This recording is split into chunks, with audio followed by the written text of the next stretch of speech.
Olá, eu sou o Lucas Malafaia, está no ar mais um Papo da Semana. Hoje a gente conversa com a Inês Pessoa, ela que é assessora de Educação para o Trânsito da SMTT de Maceió, e a gente vai falar um pouco sobre a Semana Nacional de Trânsito, que está com várias ações aqui na cidade, sempre no sentido de prevenir os acidentes. Inês, seja muito bem-vinda ao Papo da Semana. Obrigada.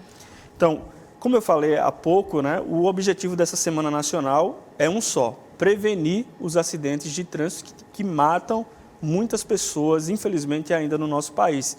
Agora, todo ano tem um tema. Qual o tema desse ano? Isso mesmo. O Senatran, junto com o Observatório Nacional, ele desenvolve o tema logo no início do ano, né? Esse ano eles colocaram também para o Maio Amarelo, Juntos Salvamos Vidas. E para setembro, que é a Semana Nacional de Trânsito, que compreende do dia 18 ao dia 25, né? Juntos Salvamos Vidas, tolerância humana aos impactos de acidente de trânsito, sinistro. Por que mudou sinistro de acidente para sinistro? Na norma, né, na nomenclatura, acidente é tudo aquilo que a gente não pode prever, né? Caiu muita chuva e as águas levaram um veículo e o veículo acabou colidindo com outro, e isso é um acidente, porque não tinha previsão. Mas o sinistro você tem a previsão. São 3 fatores determinantes para um sinistro de trânsito. É a imprudência, a imperícia e a negligência, né? Então, pensando nesses fatores e em todo o contexto nacional, com o aumento dos acidentes de trânsito, especialmente na categoria dos motociclistas, né, que são os menores no trânsito, pensando nesse número que até alguns pesquisadores falam até em uma pandemia no trânsito, com mortes, né, e sequelados, eles trazem esse tema para que nós possamos refletir acerca desses impactos, que não são apenas impactos psicológicos, mas são impactos também financeiros, né, impacto econômico e impactos sociais. Certo. E os números são muito preocupantes, né? São, bastante. Justamente por não ter esse cuidado e o aumento. Eu creio que a pandemia, ela trouxe, né, para a nossa sociedade muitos motoristas por aplicativo. Houve o desemprego, e com o aumento dos motociclistas e entregadores por aplicativo, muitos deles não tiraram nem habilitação, pegaram sua reserva, compraram motos, né, não tiraram sua habilitação, não teve a devida instrução para ir para o trânsito, causando diversos acidentes, diversos sinistros de trânsito, né, por falta de cuidado, por falta de instrução, às vezes até por negligência mesmo. Agora, como educar? A Superintendência Municipal de Transporte e Trânsito, ela funciona 24 horas, né? Você sabe que quando alguém precisa na rua, só é ligar que vai ter um agente de trânsito atendendo. Então, todos os dias, durante 24 horas, a SMTT ela está nas ruas. E a educação de trânsito, ela também funciona. Todos os dias nós temos ações educativas. Nós trabalhamos com escola, porque nós acreditamos na mudança, né, da criança. Quando a criança ela já é imbuída, né, você já começa a ensinar ela a passar na faixa de pedestre, a utilizar a mão correta, a não andar no meio da via, ter cuidado com os veículos. Ela vai aprendendo isso desde criança e vai criando um adulto mais consciente. Então, a gente trabalha com criança, nós trabalhamos também muitas ações educativas na rua. Nós trabalhamos 2 semanas, a 15 dias, com motociclistas. E eu fiquei, assim, abismada com a quantidade de irregularidades. Motociclista sem capacete, motociclista sem sandália, motociclista com a cinta jugular aberta, a grande maioria anda com a cinta jugular aberta, sem viseira ou a viseira ineficiente, viseira espelhada, que não dá para usar no dia a dia, que é de forma irregular também. Mas todos os dias nós estamos na rua orientando, né, realizando ações educativas para motociclistas, pedestres, crianças, sempre para que venha prevenir, né? Porque para a gente é melhor prevenir. Muita gente fala, mas a SMTT é uma indústria de multas. Multa também é uma forma de educar. Porque muitos, às vezes, só aprendem quando dói no bolso, né? Se chegou a esse ponto, é porque você ainda não se educou a fazer o que era certo no trânsito, né? Porque se você cometeu uma infração, é porque você descumpriu algum regramento. Então, faz com que você também se eduque. Mas a gente não quer que chegue a esse ponto. A gente quer realmente que a sociedade tenha uma consciência de que precisa mudar algumas práticas para que não ocorra sinistros de trânsito. E muito menos mortes, porque para a gente não é só questão de estatística, são vidas.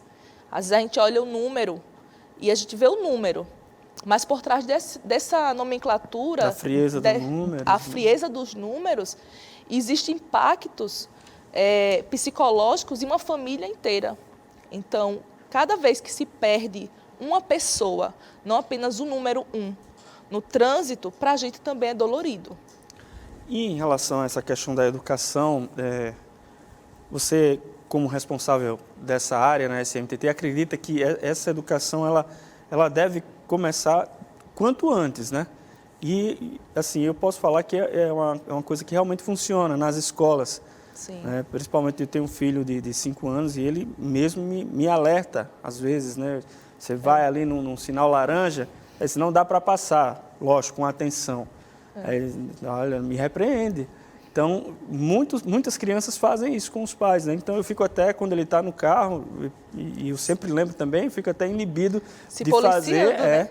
Isso, né? Até para não dar o mau exemplo, né? E fazer a coisa correta. Agora é um filho puxando a orelha do pai, né? Isso mesmo. É interessante como é tão encantador trabalhar com as crianças. Elas compreendem tão bem as regras, né? Você explica semáforo, você explica a faixa de pedestre, você explica algumas normas e elas compreendem. E a maioria das crianças, quando nós estamos educando, fala, ó, minha mãe passa o sinal vermelho, meu pai passa o sinal vermelho, minha mãe, meu pai não usa cinto de segurança. Então, o adulto que já foi educado, em algum momento da vida, ele perde essa mania de ser educado. Então, a gente precisa pensar, refletir. E a Semana Nacional de Trânsito, ela traz justamente essa reflexão, né? Que nós precisamos mudar o nosso comportamento em tudo. Porque todos os órgãos, todas as entidades, elas estão voltadas para diminuir o índice, né, de mortes. Diminuindo o índice de mortes, melhora para todos, né? Melhora a vida para todos. E assim, a SMTT não é uma coisa só da educação, mas todos os agentes de trânsito, todos que fazem a Superintendência Municipal de Transporte e Trânsito, acredita na educação, acredita na mudança de comportamento para que venha mudar e melhorar o trânsito, não só da cidade de Maceió, né? E aí, nessa Semana Nacional de Trânsito, vocês têm várias abordagens, né? Abordagens diferentes para tentar justamente conscientizar, né, os motoristas, os pedestres também, né, ciclistas, enfim, todo mundo que faz parte aí do trânsito. Isso mesmo. Nós estamos com a exposição no Shopping Pátio, que iniciou no dia 18, né? Essa exposição vai até o dia 25. Ela aborda justamente sobre o tema tolerância humana, sobre esses impactos dos acidentes de trânsito. Ela vai trazer números reais, né, acerca desses sinistros, dessas sequelas, desses impactos. E é justamente para que as pessoas que visitem essa exposição, ela pare e observe que os números são altos e que precisam ser melhorados, né? E que a partir daquela reflexão mude um pouco de postura. Além dessa exposição, nós vamos estar no dia 22 com um seminário, porque além de ser uma Semana Nacional de Trânsito, nós estamos também com a Semana da Mobilidade no transporte. E o transporte hoje, né, ele precisa ser olhado com cuidado para toda a população maceioense. Então, nós vamos levar um seminário que vai ser realizado dentro do cinema, do Maceió Shopping, né, a respeito da mobilidade no transporte. E à noite vamos estar também com um passeio ciclístico voltado para os ciclistas. Então, todos esses momentos nós vamos estar trabalhando a educativa, seja para o ciclista, seja para o transporte, o motorista de transporte remunerado aqui em Maceió. E no domingo de lazer, que é aquela parte da orla fechada, nós vamos estar trabalhando com as crianças. Vamos levar uma pista de 15 metros, algumas bicicletas adaptadas para pessoas com deficiência física, né? Vamos estar tentando levar a educação também para os pequenos. Eu já vi, não sei se tem na edição desse ano, mas eu já vi algumas vezes a própria SMTT fazendo aquelas encenações na Fernandes Lima. Aquilo ali chama muita atenção também, né? Uma simulação de um acidente. Isso. E a gente nota nos motoristas que estão passando, parando no semáforo, quanto chama atenção também o choque, né? Às vezes você chocando também Você dá um estalo assim para essa prevenção. Na educação nós temos diversos nortes, né? Essa abordagem teatral, ela é uma abordagem para quem não pode parar, né? É uma abordagem que precisa ser rápida. Nós fazemos essa abordagem muito em empresas de telemarketing, porque as pessoas não podem parar, mas a gente precisa chocar realmente para que elas prestem atenção, né? Tomem cuidado. Nós estamos tão no automático, né? A gente acorda, sai no automático, que às vezes nem presta atenção nos pequenos detalhes. E é nessas trajetórias, nesses momentos, que é o momento de pico, né, na cidade, é que ocorrem os maiores acidentes. Exatamente, a questão da atenção, né? Isso. O celular hoje, então, é um grande vilão para o trânsito, né? A gente nota, assim, que dirige, às vezes, eu até levei um susto semana passada, no entorno aqui do nosso estúdio, um motorista vinha na minha direção, ele não estava nem olhando para frente, ele estava assim, ó, dirigindo assim, e eu vi perfeitamente, assim, meu Deus, esse cara tá louco. Aí meio que parei o carro, porque senão, se dependesse só dele, a colisão ia acontecer. É verdade. Porque você tem que dirigir mesmo por você e pelos outros, e o celular tira muita atenção, né? O celular, ele virou uma extensão do nosso corpo, né? Eu acho que é muito difícil você viver sem celular hoje em dia. Então, existem tecnologias dentro dos carros para que você utilize, né, por Bluetooth, né, e você pode utilizar. E é interessante que, com o número do aumento de acidentes devido ao celular, também se aumentou a penalidade, né? O uso de celular ao volante, hoje, é uma penalidade gravíssima, né? Quase R$300 a autuação, a multa, né? A multa. E é comprovado cientificamente que quando você olha para o celular em 1 segundo, você anda 60 metros às cegas. Então, se você tiver uma velocidade média. Então, se você está em alta velocidade, você pode aumentar mais as chances de um sinistro mais grave. Né? De repente tem um ciclista, um pedestre ou um motociclista. Você colocou os olhos 1 segundo, já atropelou. Agora me permito olhar aqui no celular, mas é só para olhar os dados. Eu estou analisando aqui os dados, né, dos acidentes de janeiro a junho deste ano, comparando com janeiro a junho do ano passado. Houve aí um aumento de 15% nesse número de acidentes. É preocupante também, porque a gente está falando de uma violência no trânsito, né? Então, isso. A tendência que deveria ser, até pelo esforço, trabalho, as campanhas, e baixar esse número, a gente vê o aumento. Uhum. A gente consegue ver o pico do iceberg, né? A gente nunca consegue ver as bases do iceberg. Então, essas bases é uma questão muito também social, né? Quando a gente vai para observar preço de gasolina, muita gente deixou do carro para andar de moto. Às vezes, aquele motorista que estava acostumado em seu veículo não é acostumado em uma motocicleta. Exato. Né?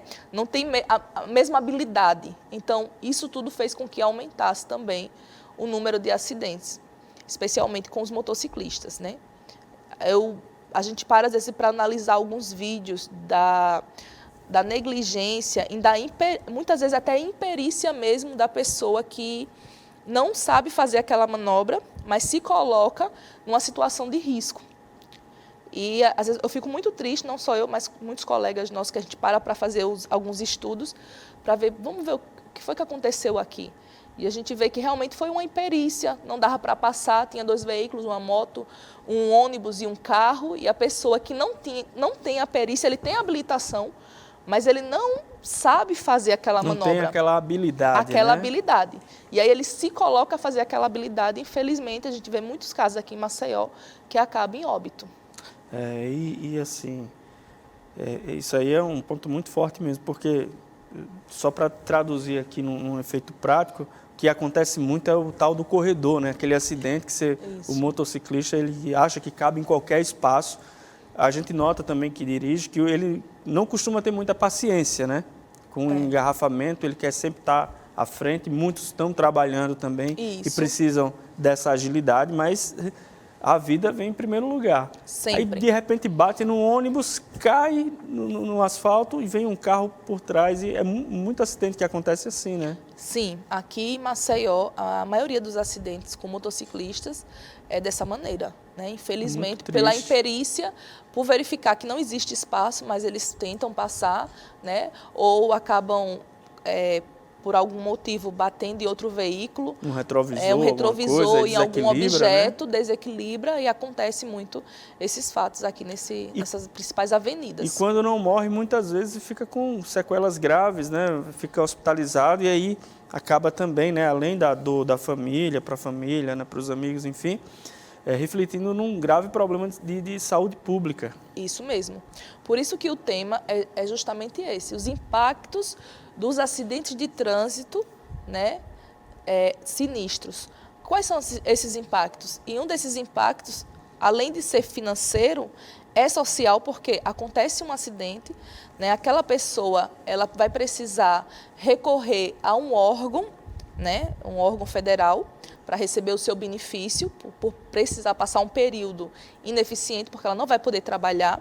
Então, impacta também na área de saúde, porque vai gerar fisioterapia, cirurgia, impacta na área de saúde e na área emocional também da pessoa, né? Que vai ficar ali um período sem poder produzir. Quem gosta de produzir, né? Especialmente na sua idade de produção, realmente é muito triste. E aí então, acaba afetando a família também, afeta bastante, né? Então nós educamos, e eu sempre falo nas palestras que a gente realiza na educação, que é o seguinte: é sempre melhor você optar pela vida, né? É sempre melhor você perder uns minutinhos. Você tem quantos minutos você não tem na sua vida? Perca os minutinhos, vá com calma, dirija com tranquilidade, presta atenção na via. A via, ela fala, né? A via, ela fala. Ah, está muito agitada, está com muita velocidade.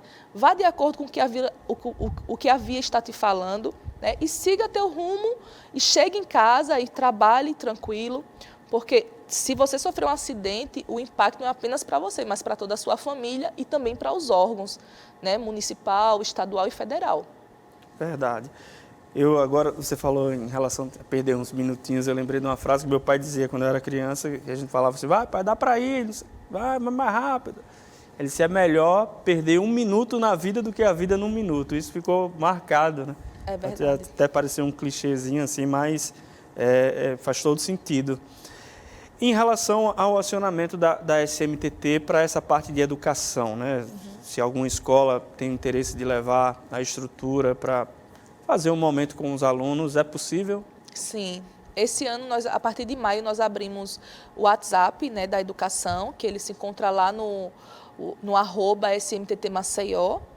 E até nós já estamos até com a agenda lotada até o final de outubro, por conta da demanda, né? Nós estamos levando a educação para as escolas particulares e para as escolas públicas também. Então, nós levamos todo o percurso, uma palestra, levamos também a parte do teatro de fantoche, com 2 personagens que vai falar sobre faixa de pedestre, como a criança deve se comportar, como a criança deve andar na rua, na calçada, toda essa parte lúdica que a gente trabalha com a criança, né?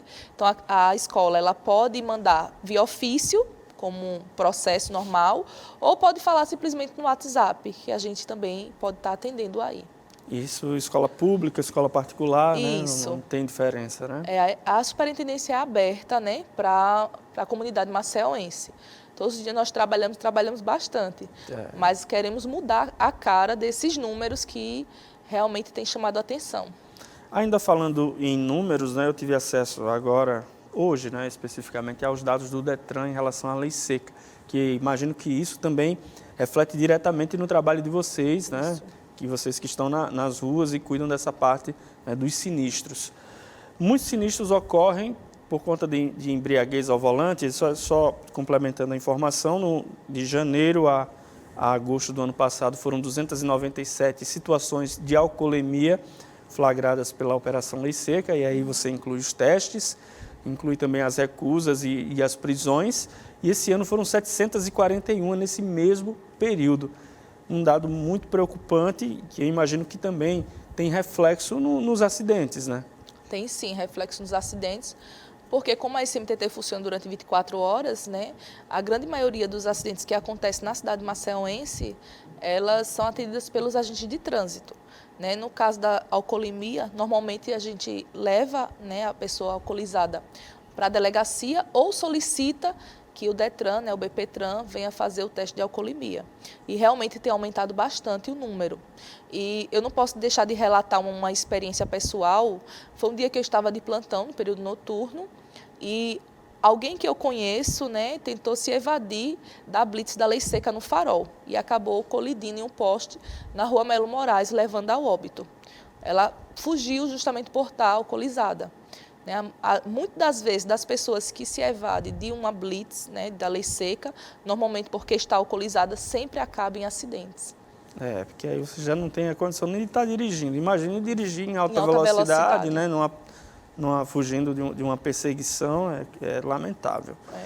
E aí, em relação a essa questão dos óbitos, teoricamente, Maceió deveria ser um ambiente mais seguro, porque é um trânsito urbano. Os carros não conseguem, mesmo que queiram, na maior parte das vezes, andar em grande velocidade. Mas mesmo assim a gente teve 5 mortes no ano passado e 5 mortes esse ano também, nesse período de janeiro a junho. É um número alto, é um número dentro da média. Esse número não corresponde de fato à realidade, porque muitos morrem no hospital em decorrência de complicações por conta do acidente. Qual a análise que a SMTT faz desses dados? Nós participamos de um núcleo de pesquisa, né, que é vida no trânsito. E no núcleo a gente questiona sobre esses dados, porque os dados que você tem em mãos são das pessoas que falecem no local, né? Então a gente faz o levantamento do acidente e quando chega ao local a pessoa está em óbito. Então na estatística aquela pessoa morreu no local. Porém, acontece da pessoa ser levada, né, para um hospital e um dia ou 2 dias ou até um pouco mais, ela acaba falecendo por outros problemas, insuficiência respiratória, ataque cardíaco, né, traumatismo craniano, mas não vai no atestado de óbito como acidente de trânsito, né? Então, esses dados, ele não fica relacionado a mortes no trânsito. Uhum. Então, esse núcleo, que acontece lá na Secretaria Municipal de Saúde do município, a gente estuda para entender, né, e colocar essas mortes que aconteceram no HGE ou em qualquer hospital relacionadas ao acidente de trânsito. Para acompanhar, né? Para poder acompanhar a situação. Do acidente até a... Isso. Torcendo pela alta do paciente, mas se Isso. vier ao óbito, vocês terem essa informação precisa, né? Isso. E muitas vezes a gente perde essa informação porque a pessoa fica um período hospitalizado, vem a óbito, mas no seu atestado médico não, fica como um acidente de trânsito, porque realmente ela não morreu do acidente, né, do sinistro.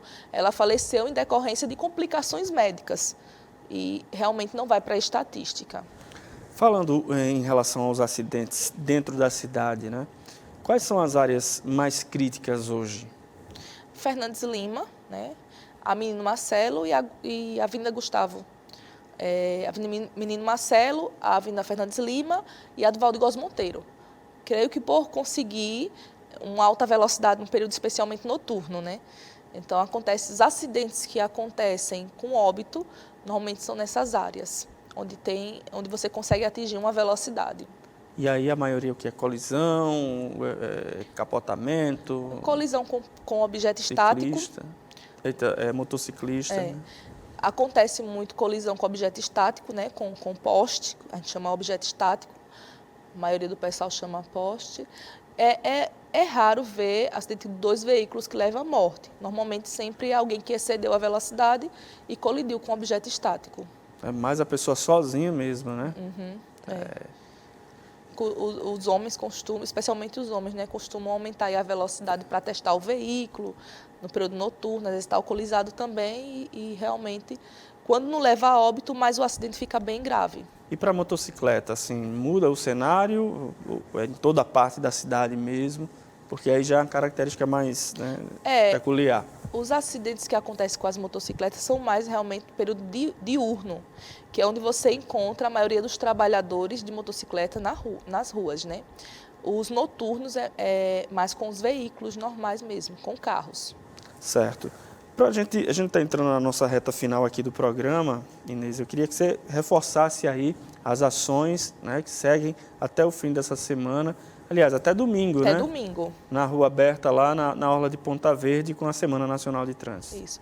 Eu convido a todos, né, a participar da exposição, a ler, né, a exposição com um olhar de reflexão para esses impactos, né, para essa tolerância humana, e entender que o trânsito ele é um espaço que é necessário a gente compreender que o outro também tem o espaço dele, né, ter empatia, ter gentileza, levar em consideração as regras de trânsito, né, para poder fazer um trânsito seguro. Não só a exposição, mas também convido para o Dia Mundial Sem Carro, que vai acontecer com um seminário lá no Shopping Maceió, que é o primeiro seminário que vai abordar o tema de transporte público. E no domingo de lazer, levar a sua criança para que a gente possa estar orientando, né? Ela vai andar de bicicleta, fazer o percurso, nós vamos ensinar o percurso como andar de bicicleta, orientar sobre semáforo, orientar sobre faixa de pedestre. Nós vamos dar algumas orientações às crianças também. Muito obrigado pela sua Nada. participação, pelas informações prestadas aqui no Papo da Semana, viu, Inês? Eu que agradeço o convite.